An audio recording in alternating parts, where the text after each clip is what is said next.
Hello, I'm Porschia Parker Griffin, and I want to welcome you to the Career 101 podcast, a place for ambitious professionals and seasoned executives who want an edge in their career. We're talking about all of the things you were never taught or told when it comes to career growth, development, and change. Now, let's get into it.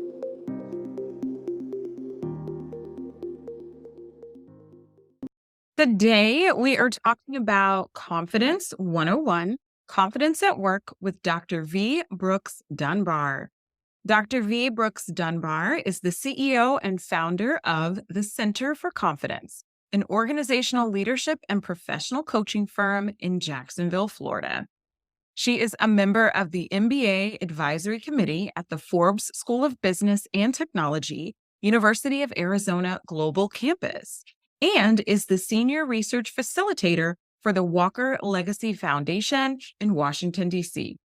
In this role, Dr. V supports the COVID-19 Impact Study, an initiative of the Gates Foundation to study the effects of COVID-19 on multicultural businesswomen.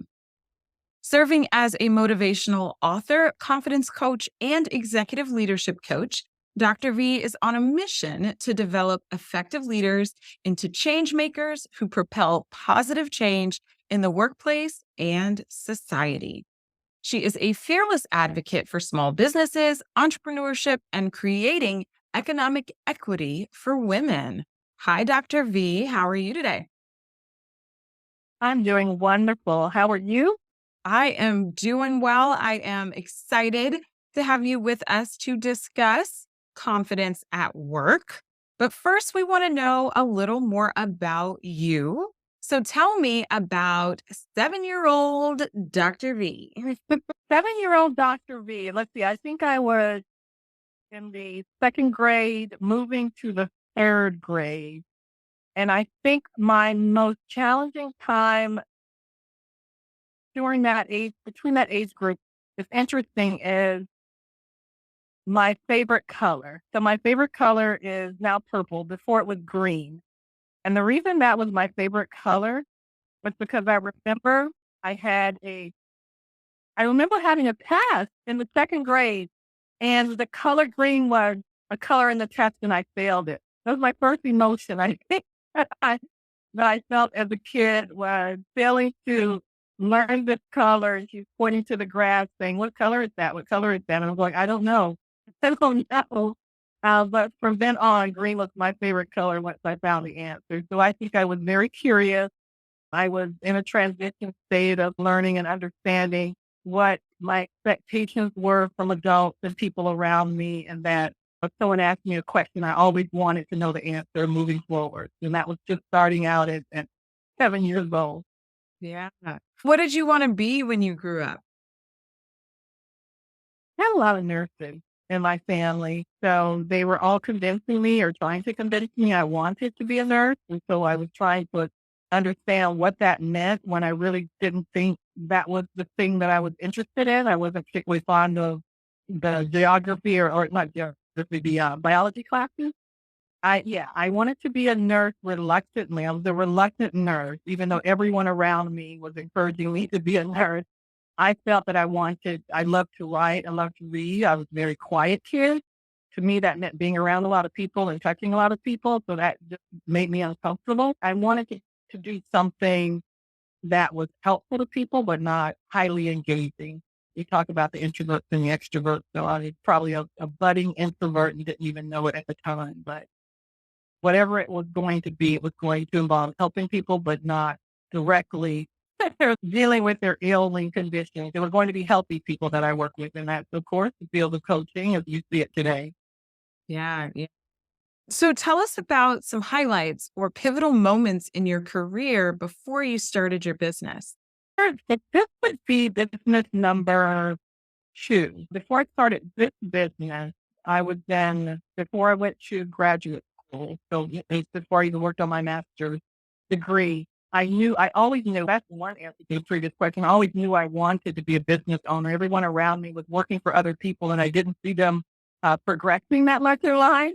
It's like a measure of everyone around me, the measure of success that they achieved from getting up very early in the morning and coming home, having dinner, going to bed, and getting up and doing it the next day. What difference did I see growing up in these people's lives? And it was always pretty much the same in my mind. Maybe a new car, maybe moving to another house, but always similar, never a big difference. And so I saw entrepreneurs on the opposite end. The kids who had parents who were business owners seemed to be coming with a lot of nice bonuses in life. They were coming in with the new cars. They were wearing the designer purses. So I thought that was an interesting difference. Do you want to go to work for someone or do you want to work for yourself? So I always thought that entrepreneurship was the way to go. And so my first company right out of college, I was working in insurance and I said, I'm going to give this 5 years just to get all my debt down and under control and did that, started a marketing firm and marketing and event planning and did that for maybe 5 years before going into grad school.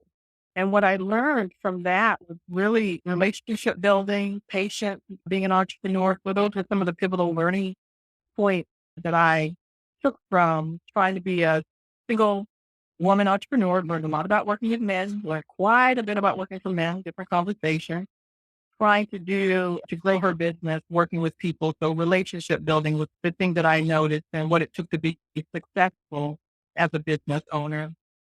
And really just trying to understand your own, how you present yourself. And that's where some of the confidence comes in as well, I think.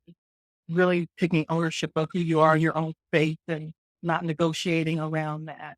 But yeah, so those are some of the pivotal moments. And then, of course, going through college, the master's program, the doctoral program, and traveling more, I would say would be some of the pivotal moments.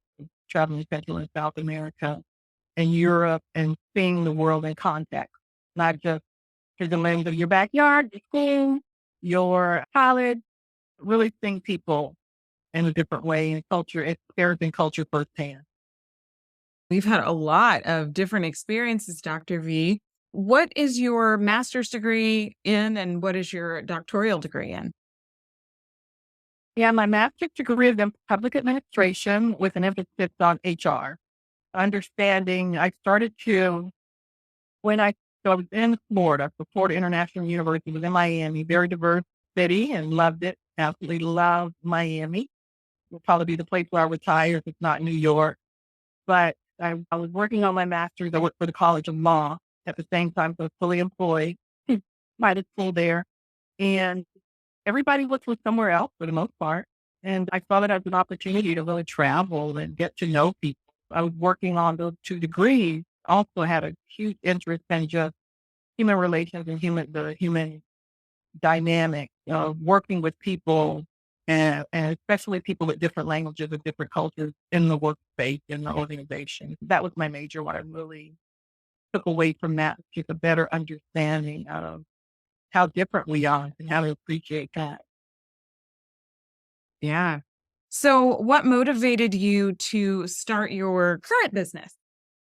But current business, so when I had my first firm, the marketing firm, and then when I was in Miami and finished my master's degree, I wanted to move out of state and I wanted to do something on a bigger scale. So here is I'm born and raised in Florida. I attended the University of Florida. That's my undergraduate degree in journalism, go Gators.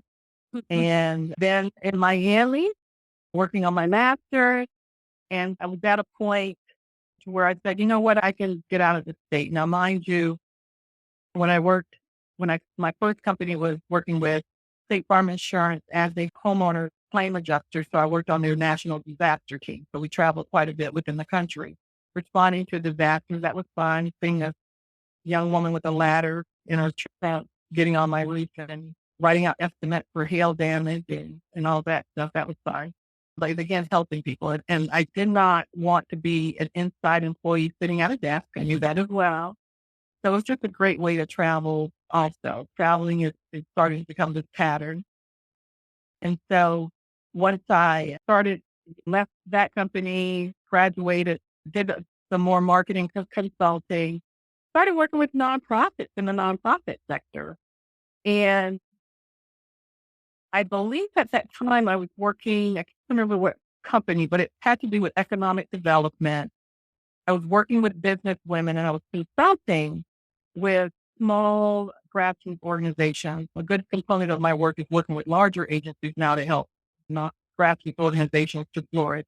But I started seeing this pattern in women and this thing about equity and women who are trying to do what I have succeeded at is trying to create economic equity through entrepreneurship. So I knew that I was going back to school to get my doctorate, but I knew as soon as I finished, completed my doctorate, I wanted to start this company, the Center for Confidence, focusing on really how to help people to get out of their own way and starting with confidence. The confidence impacts about 30% of our capacity to, in terms of producing a product and service, performing at work. It has a huge impact on the limit that we place on ourselves and our ability to succeed in whatever it is that we do. So getting that off the table right away with anyone who wanted to be a leader for themselves, for companies, for organizations, and then showing them how to just power through to achieve whatever goals or objectives they want out of life. That's why I started this company. I love it. And I think you started answering another question I have for you, Dr. V. But many executives and professionals tell me that they want to build their confidence. From your perspective, what are the benefits of being confident? So the benefits of being confident is that you have a larger sphere of influence.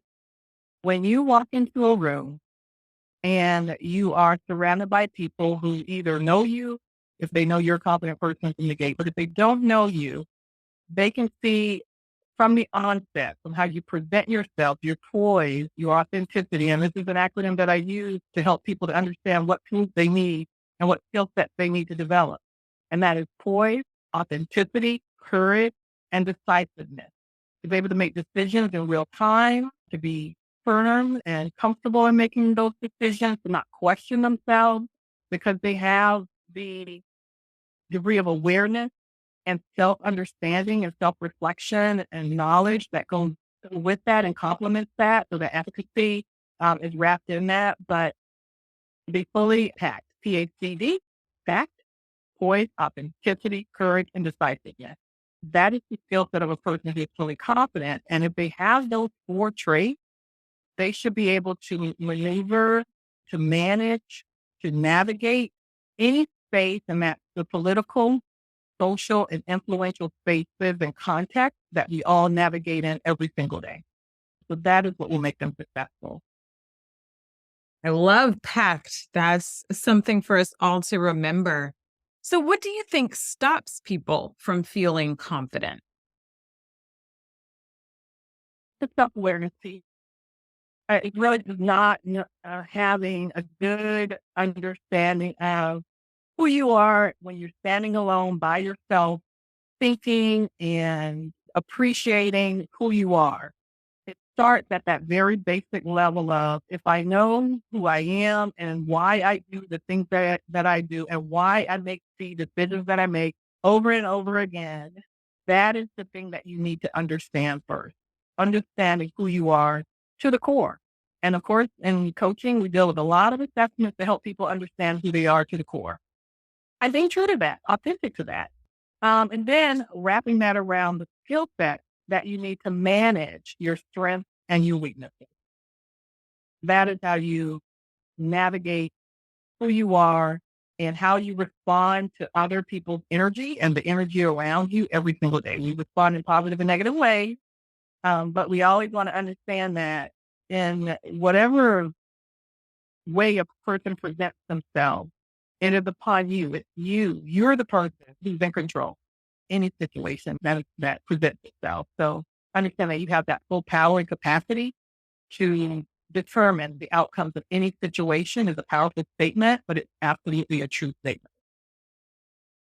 Yeah, I agree. So, from your perspective, what are some of the biggest challenges you've seen executives and professionals have with confidence at work?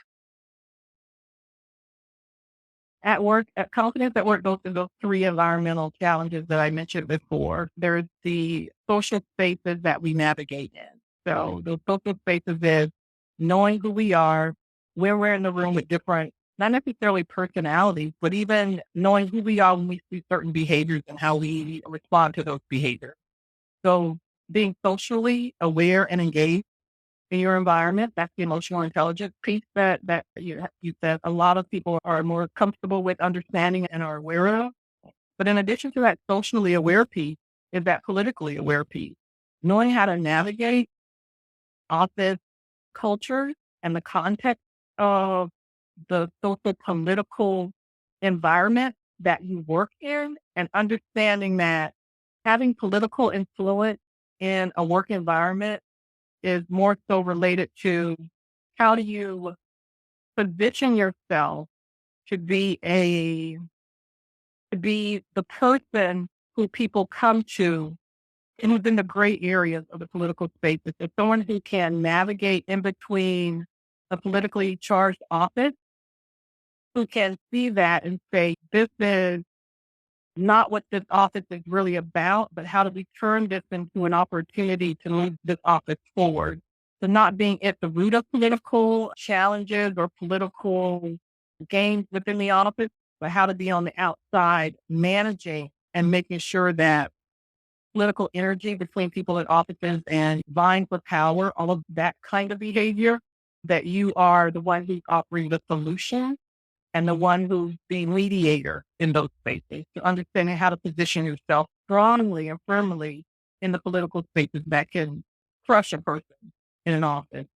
The other space that is the influential spaces, so really understanding where your influence lies, how to gain influence, but also how to have people look to you as the person they want to follow. So when I say influence is having other people, team members, anyone else in the office to help you to achieve the outcomes that you want, but to do it willingly.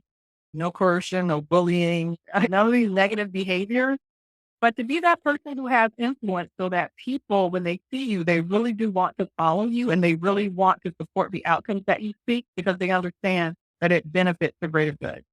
That's how you navigate the lane of confidence in an office or work environment. The Career 101 podcast is brought to you by Fly High Coaching, where we help our clients soar to their full potential. More and more professionals and executives are setting out to achieve their career goals. But without the right support, it can be difficult, if not impossible. Whether you need career coaching, interview coaching, or a professional resume, we're here to help. Check us out on our website, fly-highcoaching.com. I want to highlight some of the things that you said because you said a lot of great things there. I liked your point about influence and how that ties into confidence. We actually had an episode, I believe it was episode 14, where we talked about increasing your influence in the workplace. And you're right. I think that it ties so well into confidence. And then also when you were talking about self-awareness and emotional intelligence, I think both of those tie into confidence as well. We had an episode on emotional intelligence. I want to say that's episode 22, where we talked about emotional intelligence in the workplace. And so all of these things really tie together, I think, for an individual. And I'm glad that you've highlighted those things for us. And another challenge I see, Dr. V, and I think you touched on this when you were talking about the different environments, but I think it's just a general challenge of speaking up. And so that might be speaking up when you're working on a team or on a project and things aren't going well. Having that confidence to point some things out, maybe not in a negative way, but in a constructive way. Maybe speaking up to ask for a raise or a promotion. I see sometimes for our clients who have challenges with confidence, just that general theme of speaking up becomes hard for them. Always lean into your strength. Let me just put that out there. Lean into your strength in all of those situations because your strengths are the pieces of you that people already can see and acknowledge and respect. So lean into, start from your position of strength. If you're on a team and your team is having a conflict, just leaning into, this is what I know I'm good at, but through this lens, this is what it looks like. So through the lens of my strength, this is how we can help or support or provide. The other thing is you're leaning into a little bit of the differences in confidence between the genders here. So when it comes to how do you negotiate, and I see this so much with women business owners, they're leaving about 80% of their potential capacity on the table because they don't know how to negotiate. And what research shows is that women will negotiate about $1,000 less if you're looking at even pay scale, about 2,000 less for themselves, about 2,000 more for someone else. And then men will negotiate just at about what it's worth, just a little, whatever the pay scale is, just above it, that amount. So maybe within 1,000 or so. But for someone else, they will negotiate about the same. So they're confident in who they are, and they're not leaving any negotiation tactics on the table, and they use those same tactics to negotiate with someone else. A woman will pull back and negotiate for herself, leave some of her tactics or strengths off the table, but then would bring those strengths out for someone else and negotiate harder with someone else. So the difference over the years, when you multiply that over and over again with someone coming up for promotion or pay raise, it's a flat line, or women are not moving at the pace and rate that they should be. And these are women who are in CEO positions now. They only acknowledge that they actually can do a job at a higher level if someone else, a mentor or a sponsor, will put them in that position and tell them that they should. So they won't even acknowledge for themselves that this is something that I'm really good at. So why don't we speak up for ourselves and advocate for ourselves and be our own voice?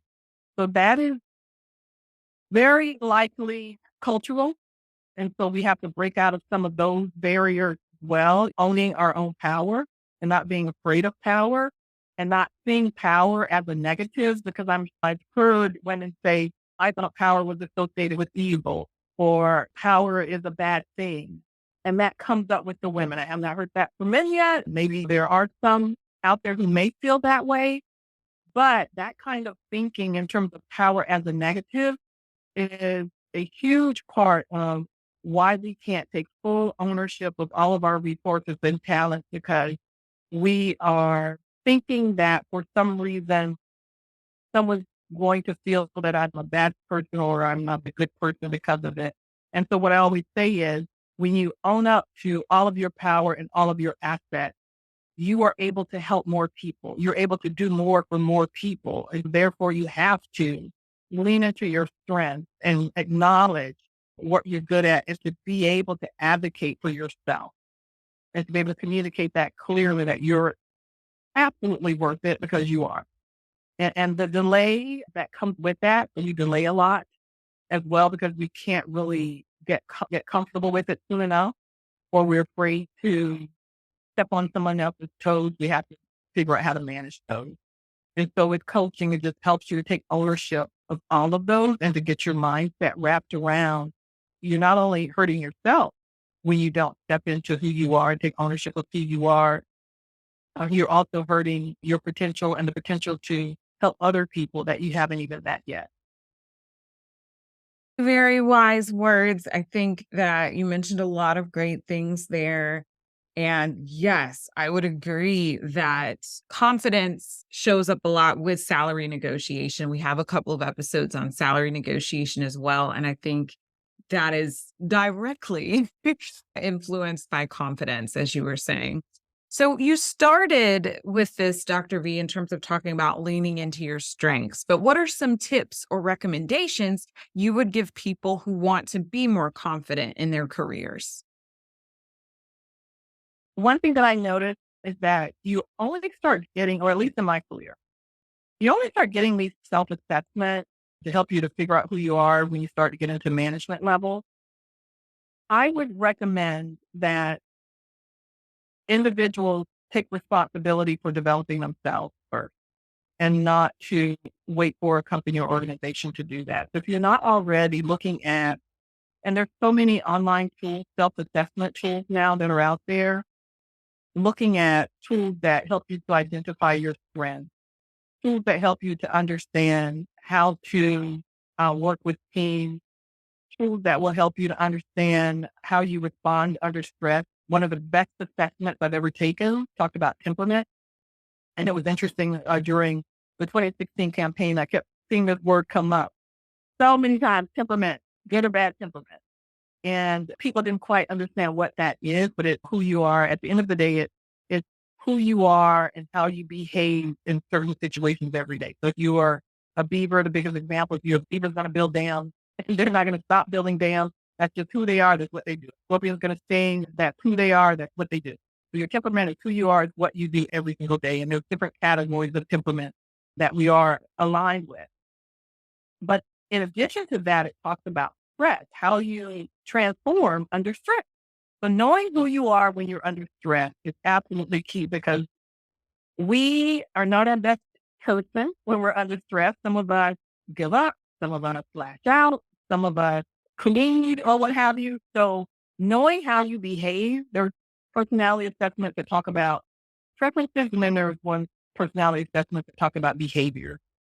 Just start to dig into taking tests online and just seeing what's out there because these tests are expensive. Companies, they only invest in them for certain employees because they do cost. I used to, in my weekly workshop, I used to provide the assessment complimentary because I really wanted women to start to understand that speaking, that judging was a game, was a deal breaker, that bringing judgment to the table under any circumstances was not positive trait or skill set that is going to move your career forward. And when you're in an environment where you're under stress and some of that starts to come out, that can really kill a career. And a lot of people just unaware of how they respond under pressure and what that looks like through the eyes of another person. So I'm getting to that to say that there's some assessments that will, my favorite one is people self.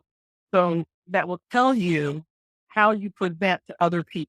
And that's the one to me that is the most valuable one for workplace behavior. You have cognitive behavioral coaching and some other things that you can look into. But for me, the aha moment for me about assessment was I don't need to really understand who I am anymore internally, like my resting space. Yes, I'm an introvert. Yes, I know how to manage being an introvert because I have to go out and talk to people. But behavior is also a critical awareness, self-awareness piece that you need to understand in the workplace because I am the person who is the driver who, if we are on a deadline and other people around me are not coming up with their piece, I will simply just say, I will do it all. It will take it over. And that sometimes is not the way you want to respond. You want to give people honor and respect their space. Other people will just quit and leave everything on you at the table. That is not a good way to respond. In the workplace, to work, you can't quit. But it helps you to understand which one you are so that you know how to manage the person that you're looking at, the person who you're working with opposite you. So those career killers, knowing yourself and knowing how you respond under pressure and stress and how to communicate that out in a positive, productive way that still does not impact your performance because at the end of the day, you still have to perform and do your job. Those are the important assessments that people should start looking into and just getting an understanding of that authenticity piece. Who am I at the core? And why do I consistently make these decisions? And why do I consistently drop the ball? And why do I consistently lash out when there's really a better way to go about doing it? And what are those ways to skill sets that I need to acquire or onboard or training that I need to adopt to overcome those obstacles for myself? Yeah. That's rule number one. Yeah. I think that was a lot of great information. I'm a firm believer in assessments as well. I haven't taken people styles, so I'm going to have to check that out. I'm a master practitioner of the MBTI, Myers-Briggs type indicator, and use that and like the Hogan assessment and some others with clients too. So, Dr. V, Yes. to look at this from another angle, confidence, I saw on your website that you said confident employees increase a business's bottom line by 22%. How can companies increase the confidence levels of their employees at work? Yeah. So that goes back to, again, number one, helping your employees to get the training to be more self-aware and to be able to manage themselves. This in terms of the coworkers, but also this is important for clients on the outside. So how can you best use these skill sets of self-awareness to close a sale, to make a deal, to put two people together who have a higher probability of generating greater outcomes, being more productive, performing better? How do you make them mix up those numbers where they look the best? The other thing is empowering them, so giving them enough of a learning curve and protecting them and showing them that they have your full support. So the other piece is managers and decision makers have to give more trust in these moments. But I say trust with some fail safe. No one's going to leave, $1 million client because they want to give someone a chance to prove themselves. But having those fail safe to where you give them all the confidence they need, all the tools they need, but they're also in a situation or environment where they have the people and the resources that they need to shore up their confidence if they're not there yet. So just trusting them and giving them the tools and resources they need and enough leeway to make those decisions that are going to turn out to be absolutely great. So let them take some risk to do the job and have confidence that they're going to do the right thing.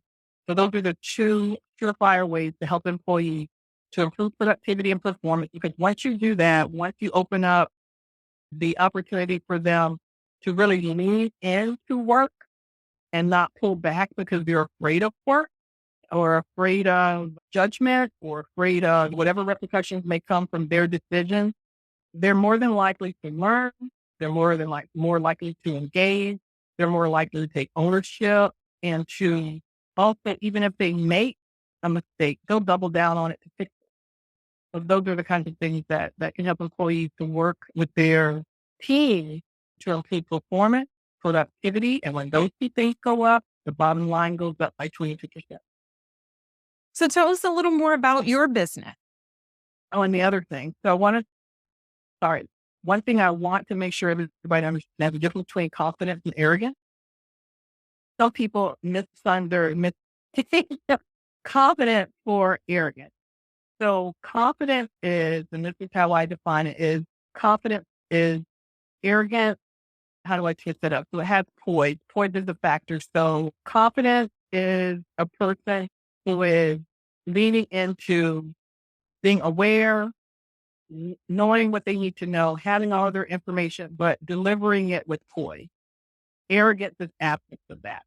Arrogance is you're just coming in to a situation or a room and you're just leading into it with just air. You're just spraying whatever words or language or experience or opportunity, and you are pushing it forth on someone with this kind of isolated, everything is centered on me approach. Poise is to deliver the information, the relationship, or whatever is the lens of grace and gratitude. So that's the difference between arrogance and confidence. Confidence is to enter a room, to stand up tall, speak confidently, and it's wrapped in grace and gratitude. Poise, grace, and gratitude. Confidence is the absence of that. Sorry. Yeah. Arrogance. Yeah. I knew what you were saying. Thank you. That's a Okay. great distinction. And I think that comes up for a lot of people, and they are wondering about that difference between confidence and arrogance. So tell us a little more about your business. Yeah. So the Center for Confidence, my focus is on helping people at the earliest age and opportunity to achieve confidence to be able to live their full life potential. The second piece of that is helping women to achieve economic equity through entrepreneurship, starting with confidence development to get all of their challenges and weaknesses off the table so they can live their fullest life. We offer, of course, all of those assessments that I referenced, the assessment, the training, but we also focus on companies and small businesses and business development. We lean into diversity training as well. And we also focus highly on leadership development. So when I talk about working with the entrepreneurs, we're also talking about business leaders and business advocates as well. We have clients who are in the economic development space. We work with financial coaches in the financial sector, and we are delivering content for Goldman Sachs. We're business advisors to some national corporations as well. So all of our work at the end of the day is centered around creating economic equity for women entrepreneurs, but creating leaders in business and in the workplace, starting with confidence development at the earliest age and opportunity. That is great. We'll be providing a link to your website and other social channels in our show notes so that people can find you online. But now it's time for my last question, Dr. V, that I ask all of our guests. How do you think executives or professionals can get a positive edge in their career? So we talked about the confidence. Of course, that's number one. I would say that leading with gratitude is another phrase that I use quite often. Leading with gratitude in everything that you do. Partnership is another word that I talk about often. So creating those champions. So I'm less inclined I really don't focus on mentors and mentorship, even though that's just kind of part of it. But when you're talking about a champion, you're talking about a person who's opening doors for you. And in a business space, you're talking about a person who's referring business to you. So those are your champions who are willing to go to bat for you, finding out who they are, where they are, and really leaning into building a core power five around you who can help you to get to where you want to go and achieve the success that you want to achieve in life. Dr. V, you've shared a lot of wisdom with us today, and I'm sure that our listeners can use it to be more confident in their careers. We appreciate you being with us. Yeah, thank you so much. And I forgot to mention, thetruthdrav.com is where most of my work with women entrepreneurs is located as well. Great. We'll add that to the show notes too. Thank you, Dr. V. Thank you so much. This episode was brought to you by the Bravebird Career Alliance, the go-to membership designed for seasoned executives and ambitious professionals with everything you need for career planning, strategy, training, and support. Thank you again for listening to the Career 101 podcast. I hope you have at least one key takeaway that you can use in your own career. If you enjoyed hanging out with us, please rate, subscribe, and share this podcast. Until next time, here's to your success.